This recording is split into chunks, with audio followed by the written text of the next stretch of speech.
আসসালামু আলাইকুম। আজকের বাংলা নিউজে সবাইকে জানাচ্ছি স্বাগতম। শুরুতে জানাচ্ছি বিশ্ব আলোচিত খবরের সংবাদ শিরোনাম। আজকের বাংলা নিউজের সাথেই থাকুন। ফিলিস্তিনের অবরুদ্ধ গাজা উপত্যকায় ইসরায়েলি বাহিনীর হামলায় গত একদিনে ৬৮ জন ফিলিস্তিনি নিহত হয়েছেন। ইউক্রেনের রাজধানী কিয়েভে বড় ধরনের হামলা চালিয়েছে রাশিয়ার ড্রোন ও ক্ষেপণাস্ত্রের সমন্বিত এই হামলায় নারী শিশুসহ হতাহত ২১।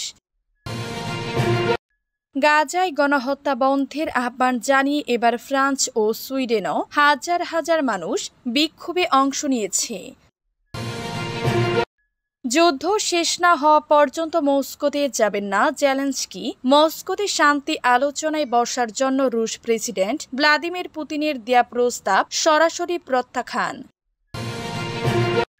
নাইজেরিয়ার উত্তর পূর্বাঞ্চলীয় বর্নো প্রদেশের একটি গ্রামে সন্দেহভাজন বোকো হারাম জঙ্গিদের হামলায় অন্তত ৫৫ জন নিহত হয়েছেন।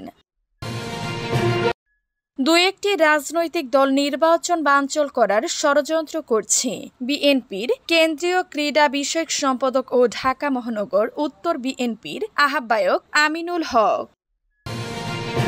এতক্ষণ শুনছিলেন বিশ্ব আলোচিত খবরের সংবাদ শিরোনাম, এবার বিস্তারিত। গাজায় ইসরায়েলি বাহিনীর অব্যাহত হামলায় নিহত ৬৮। ফিলিস্তিনের অবরুদ্ধ গাজা উপত্যকায় ইসরায়েলি বাহিনীর হামলায় গত একদিনে ৬৮ জন ফিলিস্তিনি নিহত হয়েছেন। এতে ২০২৩ সালের অক্টোবর থেকে ইসরায়েলের অব্যাহত আক্রমণে নিহত সংখ্যা ৬৪,৩৬৮ জনে পৌঁছেছে বলে বৃহস্পতিবার ৪ সেপ্টেম্বর জানিয়েছে গাজা স্বাস্থ্য মন্ত্রণালয়। এক বিবৃতিতে স্বাস্থ্য মন্ত্রণালয় জানিয়েছে গত ২৪ ঘণ্টায় আরও ৩৬২ জন ফিলিস্তিনি আহত হয়েছেন। ফলে ইসরায়েলি আক্রমণে আহতর সংখ্যা ১,৬২,৩৬৭ জনে দাঁড়িয়েছে। গত ২৪ ঘণ্টায় মানবিক সহায়তা নিতে গিয়ে ২৩ জন ফিলিস্তিনি নিহত এবং ১৪৪ জন আহত হয়েছেন। এতে ২৭ মে থেকে ত্রাণ নিতে গিয়ে নিহত ফিলিস্তিনির সংখ্যা ২,৩৮৫ জনে দাঁড়িয়েছে। আহত হয়েছেন ১৭,৫৭৭ জনেরও বেশি। এছাড়া অনাহার ও অপুষ্টিতে শিশুসহ আরও ৬ জনের মৃত্যু হয়েছে। ফলে অনাহারে মোট মৃত্যুর সংখ্যা ৩৮২ জনে দাঁড়িয়েছে, যার মধ্যে ১৩৫ জনই শিশু।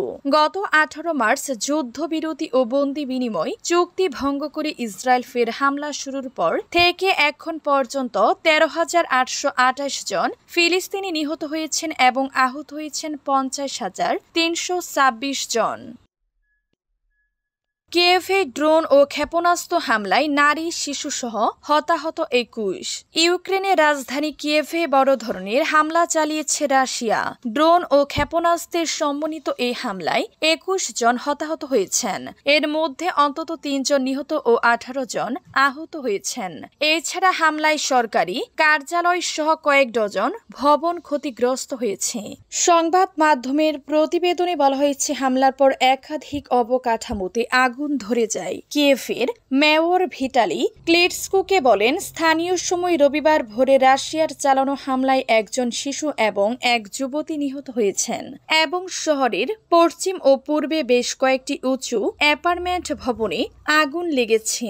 প্রতিবেদনে আরও বলা হয়েছে, হামলার পর শহরের দারনিটস্কি জেলার একটি আশ্রয় কেন্দ্রে একজন বয়স্ক মহিলাও মারা গেছেন, যদিও তার মৃত্যুর কারণ তাৎক্ষণিকভাবে স্পষ্ট নয়।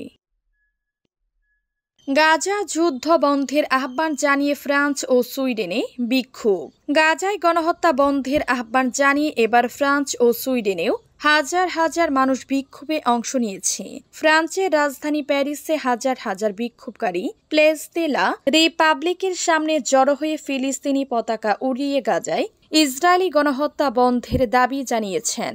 এছাড়াও সুইডেনের রাজধানী স্টকহোমে নাগরিক সমাজের বিভিন্ন সংগঠনগুলোর আহ্বানে সাড়া দিয়ে শত শত বিক্ষোভকারী উডেন প্ল্যান স্কোয়ারে জড়ো হয়েছে। গাজায় ইসরায়েলের যুদ্ধাপরাধ বন্ধে অবিলম্বে পদক্ষেপ নেয়ার জন্য সুইডিশ সরকারের প্রতি দাবি জানিয়েছেন বিক্ষোভকারীরা। এদিকে গাজা সিটির দ্বিতীয় সর্বোচ্চ বহুতল ভবনটি গুড়িয়ে দিয়েছে ইসরায়েলি সেনাবাহিনী। চলমান যুদ্ধের কাছাকাছি সময়ের মধ্যে প্রথম বড় কোনো টাওয়ারকে লক্ষ্যবস্তু পরিণত করল আইডিএফ। ইসরায়েলি প্রতিরক্ষা মন্ত্রী ইসরায়েল কাঁচ তার এক্স অ্যাকাউন্টে ভবনটি ধসে পড়ার একটি ভিডিও প্রকাশ করে ক্যাপশনে লিখেছেন, আমরা হামলা চালিয়ে যাচ্ছি। সম্প্রতি গাজায় সামরিক অভিযান আরো বাড়িয়েছে ইসরায়েলি বাহিনী। তাদের দাবি, হামলায় ধ্বংস হয়ে যাওয়া সোসি টাওয়ারটি হামাস ব্যবহার করছিল। যুদ্ধ শেষ না হওয়া পর্যন্ত মস্কোতে যাবেন না জেলেনস্কি। ইউক্রেনের প্রেসিডেন্ট ভলোদিমির জেলেনস্কি মস্কোতে শান্তি আলোচনায় বসার জন্য রুশ প্রেসিডেন্ট ভ্লাদিমির পুতিনের দেয়া প্রস্তাব সরাসরি প্রত্যাখ্যান করেছেন। এবিসি নিউজের সঙ্গে এক সাক্ষাৎকারে জেলেনস্কি বলেন, যতক্ষণ যুদ্ধ চলবে ততক্ষণ তিনি মস্কোতে যাবেন না। তিনি পুতিনকে কিয়েভে আসার আমন্ত্রণ জানান। শুক্রবার 5 সেপ্টেম্বর প্রকাশিত সাক্ষাৎকারে জেলেনস্কি বলেন, আমার দেশ যখন প্রতিদিন ক্ষেপণাস্ত্র এবং আক্রমণের শিকার হয় তখন আমি মস্কো যেতে পারি না। আমি এই সন্ত্রাসীর রাজধানীতে যেতে পারি না। যদিও তিনি মস্কো যেতে রাজি হননি, তবে ইউক্রেনীয় নেতা পুতিনের সঙ্গে বৈঠক করতে সম্মত আছেন বলে জানিয়েছেন। জেলেনস্কি বলেন, তিনি যে কোনো ফরম্যাটে রুশ প্রেসিডেন্টের সঙ্গে দেখা করতে প্রস্তুত। এদিকে ইউক্রেন রাশিয়ার যুদ্ধের সমীকরণ দিন দিন আরো জটিল হচ্ছে। মার্কিন প্রেসিডেন্ট ডোনাল্ড ট্রাম্পের সঙ্গে পুতিন ও জেলেনস্কির আলাদা বৈঠক হলেও কোনো উল্লেখযোগ্য সমাধান আসেনি। তবে ট্রাম্প বারবার যুক্তরাষ্ট্রের মধ্যস্থতায় ইউক্রেন রাশিয়ার সরাসরি বৈঠকের আশ্বাস দিয়েছেন। নাইজেরিয়ায় ভয়াবহ হামলায় সেনা সদস্য সহ নিহত 55। নাইজেরিয়ার উত্তর পূর্বাঞ্চলীয় বর্নো প্রদেশের একটি গ্রামে সন্দেহভাজন বোকো হারাম জঙ্গিদের হামলায় অন্তত 55 জন নিহত হয়েছেন। শুক্রবার 5 সেপ্টেম্বর রাতে ক্যামেরুন সীমান্তের কাছে দারুল জামা গ্রামে এই হামলা হয়। খবর আল জাজিরার। গ্রামবাসীদের বরাতে জানা যায়, মোটর সাইকেলে আসা বোকো হারামের সদস্যরা নির্বিচারে গুলি চালায় এবং ঘরবাড়িতে আগুন ধরিয়ে দেয়। মৃত্যুর সংখ্যা নিয়ে ভিন্ন ভিন্ন তথ্য পাওয়া গেছে। সরকার সমর্থিত মিলিশিয়ার কমান্ডার বাবা গানা ইব্রাহিম এএফপিকে বলেন, হামলায় 6 সেনা সদস্য সহ 55 জন নিহত হয়েছেন। নাম প্রকাশে অনিচ্ছুক দারুল জামার এক স্থানীয় নেতা রয়টার্সকে জানান, শনিবার সকাল পর্যন্ত অন্তত 70টি মরদেহ উদ্ধার করা হয়েছে এবং আরও অনেকেই নিখোঁজ রয়েছেন। দু একটি রাজনৈতিক দল নির্বাচন বানচাল করার ষড়যন্ত্র করছে জানিয়েছেন আমিনুল হক। বাংলাদেশ জাতীয়তাবাদী দলের বিএনপি কেন্দ্রীয় ক্রীড়া বিষয়ক সম্পাদক ও ঢাকা মহানগর উত্তর বিএনপির আহ্বায়ক আমিনুল হক বলেছেন, দেশের জনগণ দীর্ঘ 15 বছর ভোটাধিকার থেকে বঞ্চিত। এখন মানুষ অধীর আগ্রহে অপেক্ষা করছে তাদের ভোটাধিকার প্রয়োগের জন্য। তিনি ঘোষণা দেন, আগামী ফেব্রুয়ারির জাতীয় নির্বাচনের জনগণের ভোটের মাধ্যমে একটি অবাধ ও সুষ্ঠু নির্বাচনের পরিবেশ গড়ে তুলে বাংলাদেশের জনগণের সরকার প্রতিষ্ঠা করা হবে।